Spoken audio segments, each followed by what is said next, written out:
ធ្លាប់តែលើគេនិយាយថារស់នៅជាមួយបច្ចុប្បន្នរស់ថ្ងៃនេះឲ្យមានតម្លៃតើបានន័យថាម៉េចអញ្ចឹងរស់នៅថ្ងៃនេះឲ្យមានតម្លៃជីវិតរបស់យើងដើរទៅមុខរាល់ថ្ងៃហើយពេលវេលា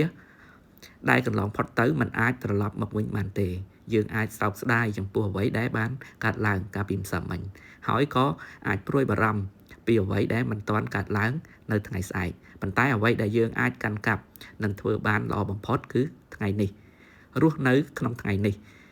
ឲ្យមានតម្លៃមិនមានន័យថាយើងត្រូវធ្វើរឿងធំដុំឬសម្រេចជោគជ័យគ្រប់យ៉ាងក្នុងមួយថ្ងៃនោះទេ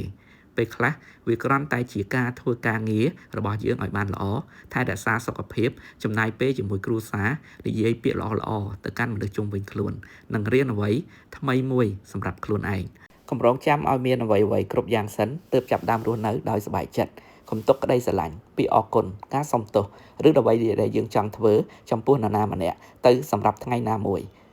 ព្រោះយើងមិនដឹងថាថ្ងៃស្អែកនឹងទៅជាយ៉ាងណានោះទេជីវិតមានតម្លៃមិនមែនដោយសារយើងមានទ្រព្យសម្បត្តិច្រើនឬដើរលឿនជាងអ្នកដទៃទេវាមានតម្លៃនៅពេលយើងចេះពេញចិត្តនឹងអ្វីដែលមានចេះស្រឡាញ់មនុស្សដែលនៅក្បែរនិងខិតខំធ្វើខ្លួនឯងឲ្យប្រសើរឡើងបន្តិចម្ដង